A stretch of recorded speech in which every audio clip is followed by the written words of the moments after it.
Business Club de France des entrepreneurs avec Michel Picot. Soyez les bienvenus dans cette nouvelle édition du Business Club de France des entrepreneurs, les petites entreprises qui sont à côté de chez vous, que nous mettons en valeur un peu partout en France. Soyez les bienvenus, on commence tout de suite avec l'actualité des PME dans nos territoires. La marque Marie Morin, spécialiste incontournable de la mousse au chocolat, a su se faire une place au milieu des géants du secteur. Marie Morin, PME basée dans les Côtes-d'Armor, vient d'investir 15 millions d'euros sur son site pour produire plus. La marque s'est hissée à la 3e place des fabricants de mousse au chocolat industriel. Sa nouvelle usine lui permettra de fabriquer 140 000 pots par jour contre 80 000 actuellement. Voici Mercurius 5, un robot autonome capable de se déplacer tout seul et trouver la bonne destination, voire discuter avec son propriétaire. Il a été développé par la start-up francilienne Hive Robotics, qui au départ voulait faire un robot pour livrer des pizzas. Finalement, si la technologie est au point, la start-up a décidé de faire de cette machine un robot à tout faire pour s'adresser notamment aux parcs de loisirs, aux campings et aux villages vacances. Voici une histoire particulière, mais qui touche tous nos territoires. Au 1er juin 2024, toutes les communes de France, y compris celles comptant moins de 2000 habitants, devront avoir nommé toutes leurs rues. Quand cela n'est pas le cas, les rues publiques, privées, les lieux-dits et autres nouveaux quartiers. Le but, vous l'avez compris, aider les services de sécurité, bien entendu, simplifier aussi la vie des livreurs de colis, mais ce n'est pas gagné, car il est difficile effectivement de nommer toutes les rues et attribuer de nouveaux numéros à toutes les résidences. Il n'empêche que la loi c'est la loi, il faudra donc poser de nouvelles plaques dans les rues, ce qui réjouit l'entreprise Signaux Giraud basée à Bellefontaine, c'est dans le Jura. Créée en 1905, elle fabriquait des cadrans d'horloge et des pierres tombales, et l'entreprise n'aurait jamais imaginé qu'aujourd'hui elle avait un rôle et surtout une place dans les plaques de nomination obligatoires des rues de toutes les communes. L'activité d'adressage a bondi de 30% ces 5 dernières années pour atteindre 30 000 plaques de rues par an. Dans l'Aube, l'entreprise de transport TCP vient d'inaugurer ses nouveaux locaux qui complètent sa plateforme située à Sainte-Savine. Cette inauguration a permis de présenter aux fournisseurs, aux clients et aux élus les nouveautés techniques, notamment l'automatisation. Visite guidée avec ce reportage de Canal 32. Depuis le mois de janvier, l'entreprise TCP Transport et Logistique s'est agrandie de 18 000 m². Une fois les travaux terminés, les 2 nouvelles cellules ont tout de suite été mises en activité.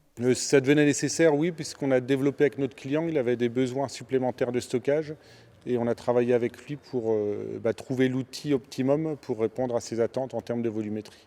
Il a fallu aussi le temps de s'adapter, que les équipes s'adaptent, qu'on s'adapte aussi aux nouveaux produits et aux nouveaux volumes qui étaient relativement conséquents.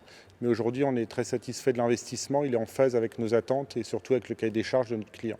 Au total, l'entreprise familiale a investi 10 millions d'euros dans ces 2 cellules consacrées à un seul de leurs clients, l'entreprise Wepa. 9 000 m² sont consacrés au stockage de masse. Les 9 000 restants sont totalement automatisés pour optimiser le stockage. On a des racks accumulation avec des navettes on dépose la palette sur la première position de rack et il y a des navettes qui emmènent les palettes au fond du rack, donc sur une distance de 30 palettes. Elles sont automatisées, dirigé avec un informatique embarqué qui est sur nos engins de manutention. C'est tout nouveau, donc c'est opérationnel là depuis janvier et adapté aux besoins de notre client. Et la recherche d'automatisation, oui, c'est quelque chose que l'on recherche et on essaye de mettre le personnel sur des travaux à valeur ajoutée. Ce jeudi, fournisseurs, clients et élus étaient conviés à l'inauguration officielle des nouveaux locaux. L'occasion pour l'entreprise de présenter son activité dans son intégralité. On a aussi voulu mettre en avant tout notre mix énergétique puisque nos métiers du transport sont en forte évolution par rapport à ça. Et donc on a souhaité mettre en avant la partie Oléo100, donc l'huile de colza avec laquelle on roule, et puis des véhicules électriques ou hybrides que l'on a mis en place pour livrer le département de l'Aube. Donc l'idée était de profiter de cet événement pour mettre en avant l'ensemble de ces solutions. Le projet d'agrandissement a permis de générer 20 emplois. Avec ces 2 nouvelles cellules, TCP Transport et Logistique a atteint sa capacité maximale de construction sur l'ensemble de ses sites. L'entreprise est à la recherche de nouveaux terrains pour continuer à s'agrandir.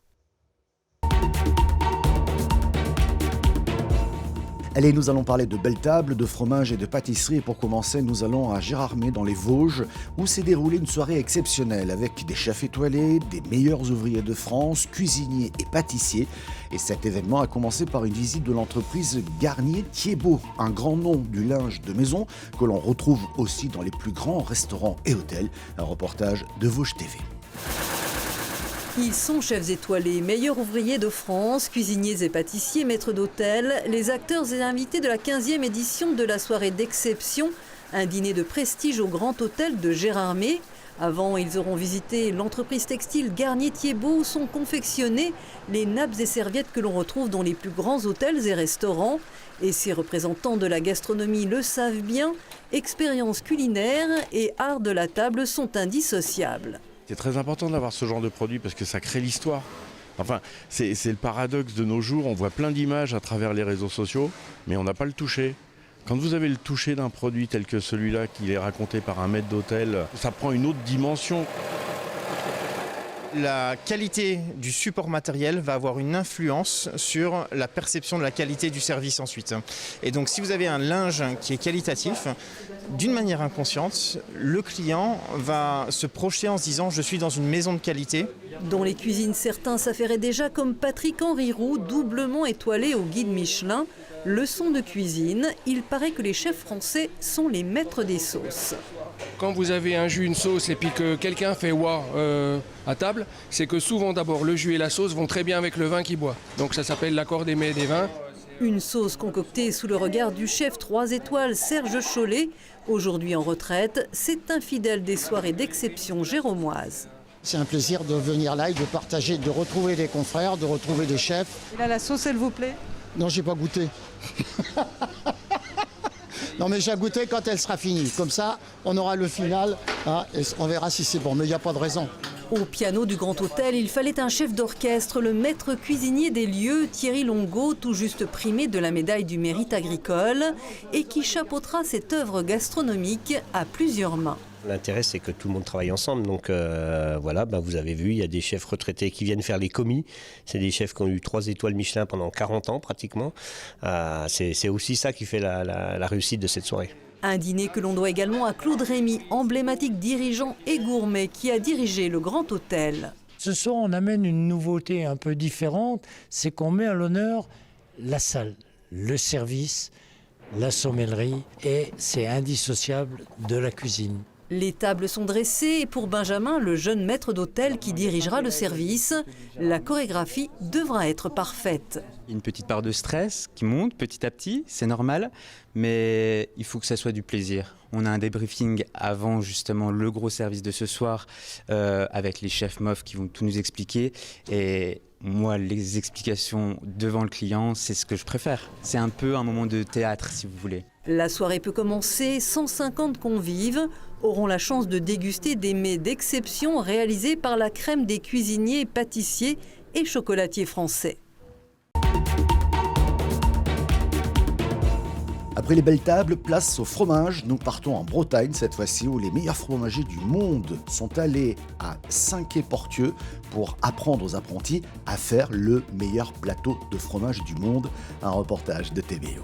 Il vous reste 3-4 minutes plutôt pour ce qui va être décoration, finition, n'hésitez pas. Faire un plateau de fromage pour 2 personnes en 20 minutes, c'est le défi lancé par le meilleur fromager du monde aux apprentis CAP fromagerie de Saint-Quay-Portrieux.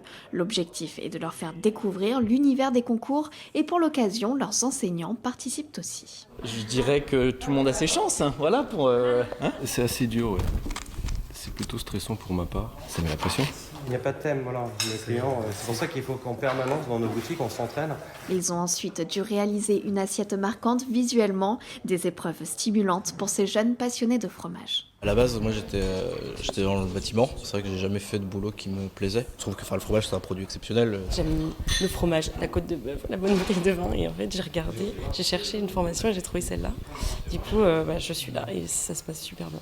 Ce métier est en plein essor, de nombreuses boutiques ouvrent, pourtant les formations peinent à recruter. Dans ce CAP, ils sont seulement 4 apprentis. Pour ce fromager, c'est pourtant une étape importante. Ça permet de montrer qu'on est un vrai métier.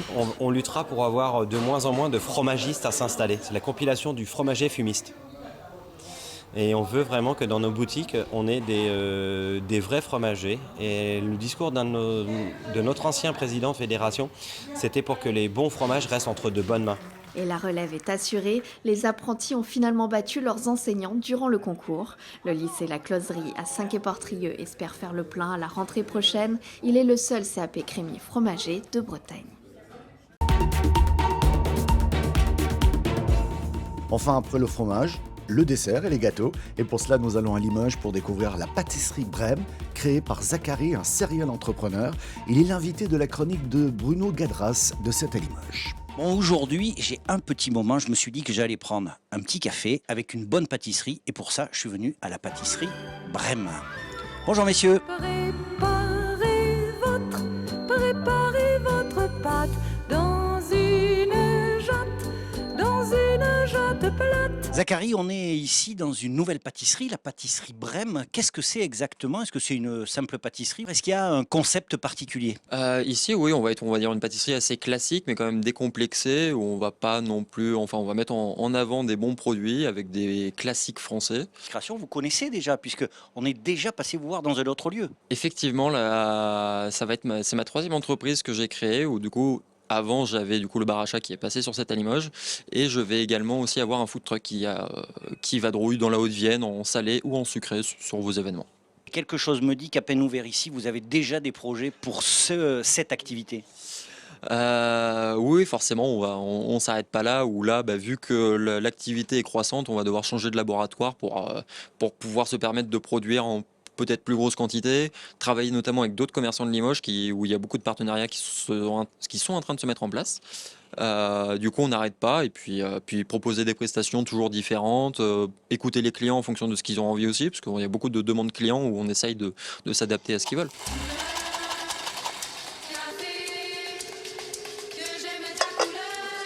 Benoît, c'est vous qui faites tourner la boutique, vous êtes barista et vous êtes responsable de la boutique. C'est quoi d'abord un barista? Alors un barista, ça va être l'expert en réalisation de boissons chaudes et en connaissance, on va dire, sur de l'œnologie adaptée pour le café. Et donc c'est mon métier depuis plus de 10 ans. On va avoir du thé, du chocolat de terroir et notamment du café dit de spécialité. Donc du café entre guillemets haut de gamme, mais qu'on rend accessible par nos tarifs et qui vont très bien avec des gâteaux. Vous l'aurez compris, Brème, c'est d'abord une pâtisserie avec d'excellents produits, mais c'est aussi un lieu où on peut tranquillement se reposer et puis déguster un bon café. Merci d'avoir suivi cette émission qui est disponible sur le site internet de votre télévision locale ou encore sur celui de l'émission. Nous sommes également disponibles en audio podcast. N'oubliez pas de vous abonner sur toutes les bonnes plateformes. Merci également aux radios qui diffusent ce programme. On se retrouve la semaine prochaine.